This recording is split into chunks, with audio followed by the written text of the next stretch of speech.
I'm so glad that you're all here tonight. Are we going to be okay?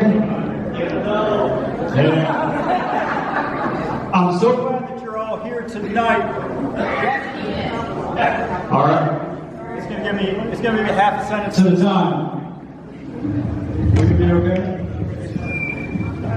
I feel your pain, Seth.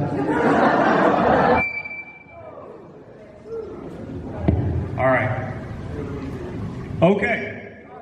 Better? As I was saying, I'm so glad that you're all here tonight, because tonight I would like to announce my candidacy for Morganton City Council District 1.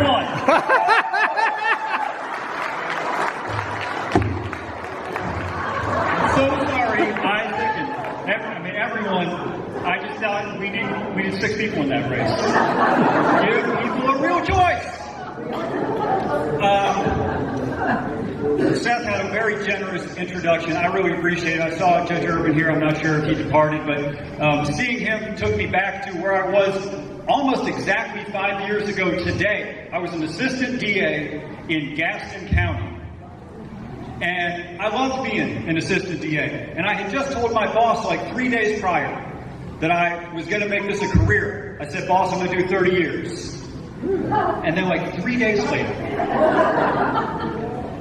court has just ended. This defense attorney comes up to me and says, Jeff, did you hear the news? I said, no, what happened? He said, the mayor of Charlotte was just arrested by the FBI. I said, that's amazing. And then I just went on about my day. I didn't think it was going to impact me personally in any way, but our mayor stepped down the next day. We needed a new mayor. They didn't want to pick anyone from city council because there was an investigation ongoing. They didn't know how deep the corruption went, frankly. So they reached for a man above reproach. My state senator, Dan Clodfelter, became the new mayor of Charlotte, and then I got picked to be the new Dan Clodfelter in the state senate. Had to quit my job as a prosecutor, stop appearing before Judge Urban, who was a very intimidated judge. He sure is a nice guy in a setting like this. To put on the black robe is a whole different thing. It's got a whole different energy. So I quit my job as a prosecutor, as a campaign prosecutor, legislator, and drive up there, and that was 5 years ago. And it has been an amazing education and experience, and you learn so much from people and so much about the state that you've lived in your whole life that you didn't even know. All these folks going to work every day, just doing their best for their community, really, I mean, it's heartwarming every day. There have been some challenges. When I got up there were, out of 50 senators, 17 Democrats. Then we had an election and it went to 16. Then we had another election and it went to 15. And then we pulled out all the stops. We had a Democrat running in every single seat for state house and state senate for the first time in North Carolina history. We were dedicated to breaking the supermajority, and we did it.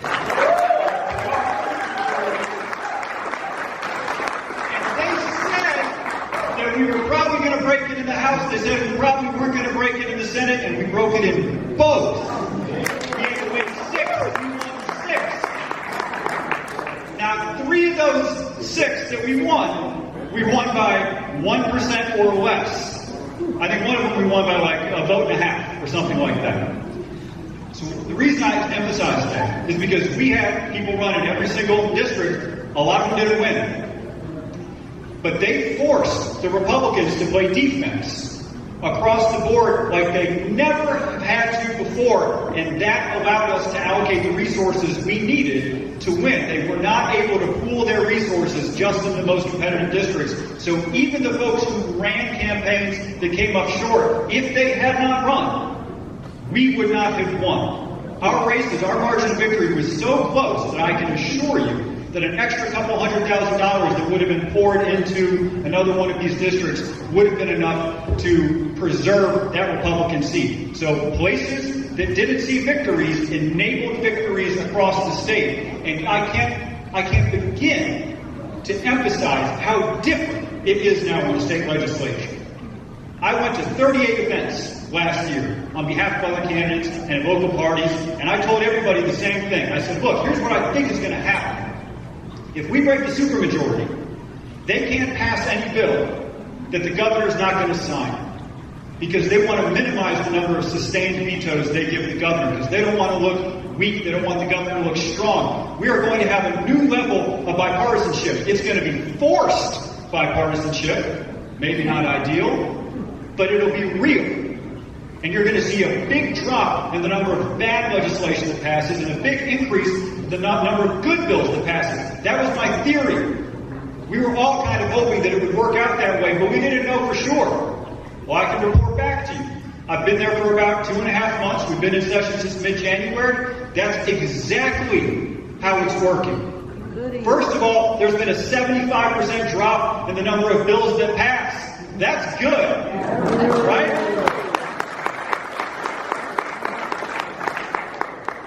There's been a huge increase in the number of bipartisan votes. Normally, I go up there, I get in my car in Charlotte, I drive to Raleigh, I press the red button a bunch, and I go home. I've gotten to vote yes a whole bunch this year. You're seeing Democrats stand up and talk about their bills that are passing. I've had a handful of bills pass. It's wild. It's a whole new world. Now, they're still going to mess with us, right? They're going to pass some bills that they want the governor to veto for political purposes. That's fine. That was always going to be part of it. But the big piece, what's really going to make a difference to the people of this state and communities like yours, is what's going to happen with the budget. The budget's going to be our last big fight. It's starting now. Over the next 2-3 weeks, you're going to see that budget fight pick up. And then it's going to last, we don't know how long. 2, 3, 4 months? I don't know. The governor's joking about Christmas on Jones Street. I don't think that's funny, but I'm glad his head is there. You know, I'm glad he's willing to flex the leverage that he knows he has because we have his back and we're going to sustain his vetoes. The number one thing that you're going to see out of the budget that eventually passes is better funding for public education, better funding for teachers.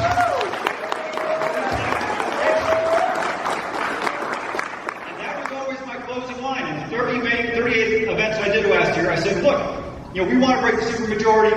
We want there to be balance. But the bottom line here is if we do it, it'll mean life will be a little bit better for millions of kids all across the state. And that's the bottom line. That's the ball game. And it looks like that is going to happen. Now, our stretch goal, what we would love to also occur, is Medicaid expansion. It is an absolute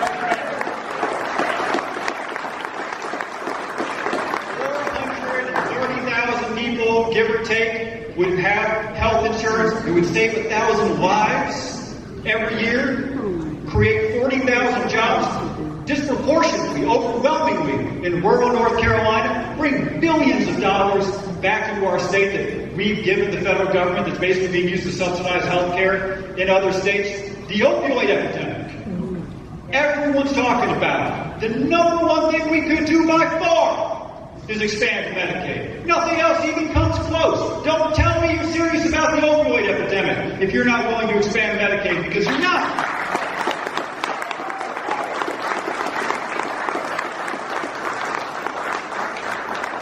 The governor says this is his top priority. He says we're not going home till we get it. We have Republicans, to their credit, in the House who just filed the Medicaid expansion bill that they think can pass the House. And no one's calling it Medicaid expansion, right? It's got some long title. It doesn't sound anything like that. My idea, call it free t-shirt. Everybody loves a free t-shirt. Let's make this thing simple. We think it's got a good chance of passing the House. Then it comes over to the Senate, and I don't know what's going to happen there. They're dug in, so it's going to be a big fight, but it's going to be a bipartisan fight. And it's going to be the one where the governor is going to win this fight in the court of public opinion. He's going to take his case to the people. He's going to tell them, here's what I'm fighting for. And they're going to be for him because we know, we've heard the case made to us enough now that most of North Carolina is on board. Mike Pence in Indiana did Medicaid expansion. Kasich in Ohio did Medicaid expansion. Arkansas has done Medicaid expansion. So we think we've got a real shot at this. That's our stretch goal. As soon as we're done, we have to start campaigning again. If I'm honest with you, we're going to start campaigning right about now. But officially, as soon as we're done, we're going to gear up. And what are we after in 2020? Is it breaking the supermajority? It is not. It is taking the majority. 5 seats.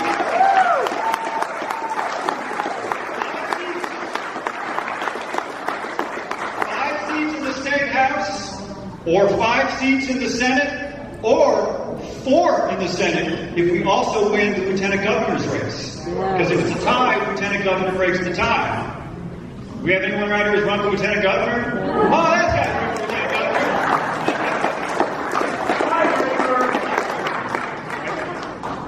Folks, we can pick up 5 seats. We absolutely can. We came short in 5 seats last time, but it was well within the margin.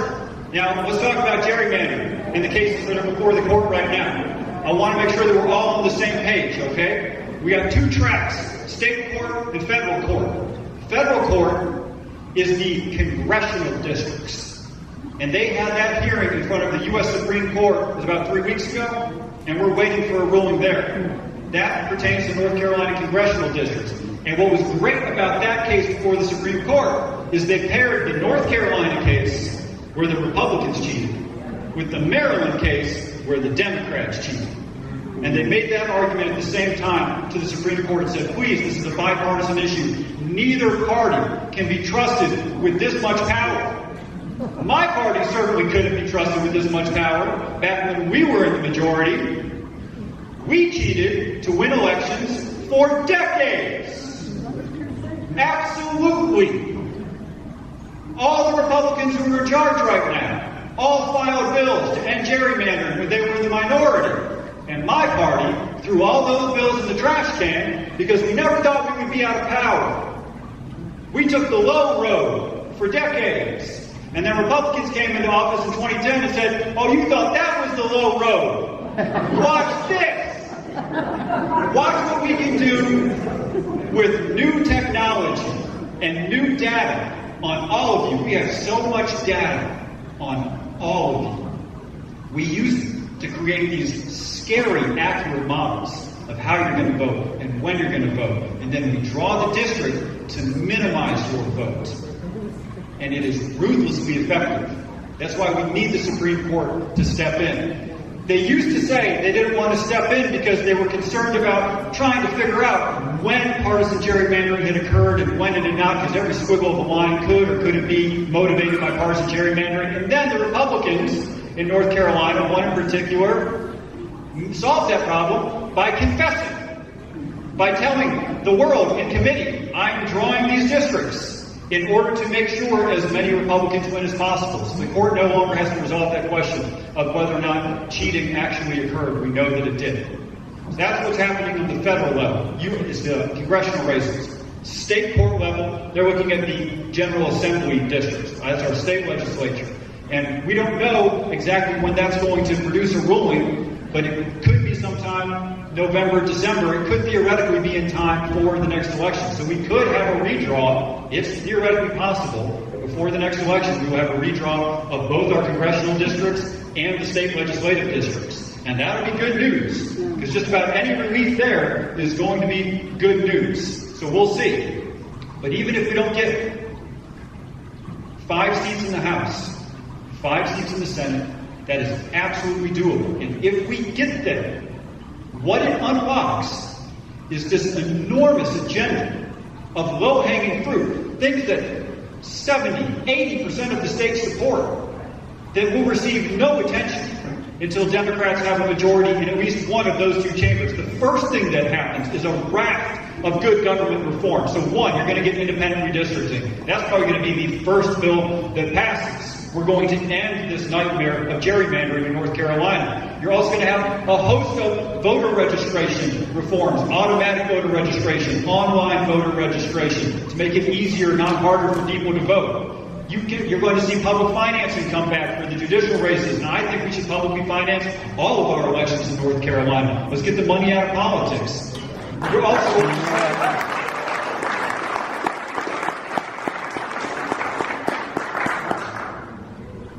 If Democrats capture 1 House, my prediction is the biggest and most important reform that we do, aside from the government stuff, which is integral, is going to be early childhood education. I think North Carolina is primed to lead the nation, as we have so many times, in the area of early childhood education.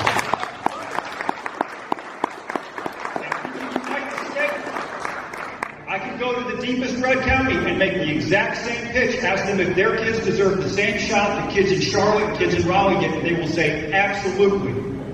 North Carolina was the first state in the country to have universal full-day kindergarten. A lieutenant governor named Jim Hunt got that done in 1973.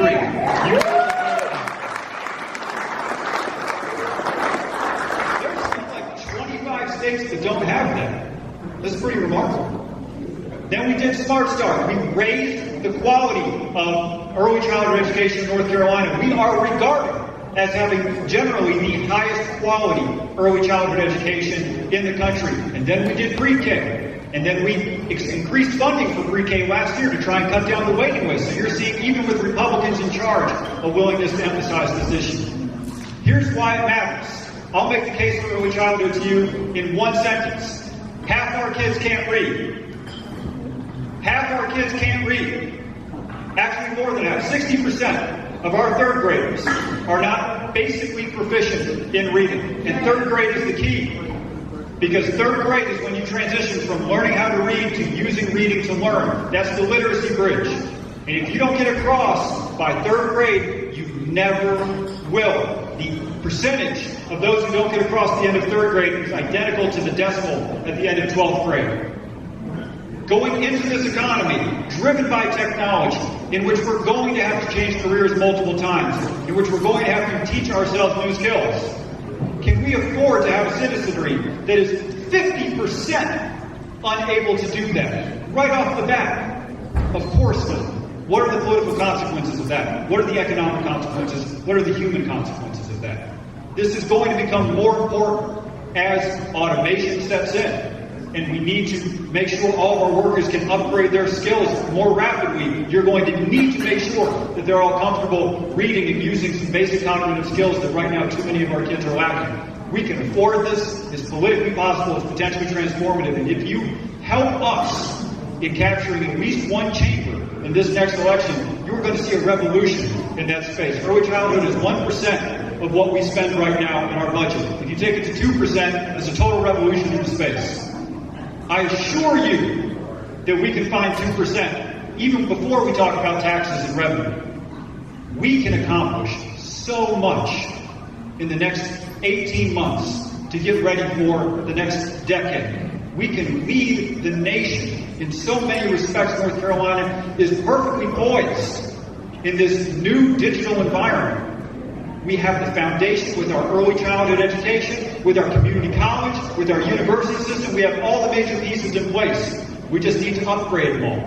And I think you can have a bipartisan agenda to do that. This doesn't mean that Democrats need supermajorities in order to get important things done. We don't. We can govern by coalition and make you proud of the work that we're going to do. And let me just end by saying how much I appreciate, we appreciate, how you all are keeping the torch lit out here in Western North Carolina.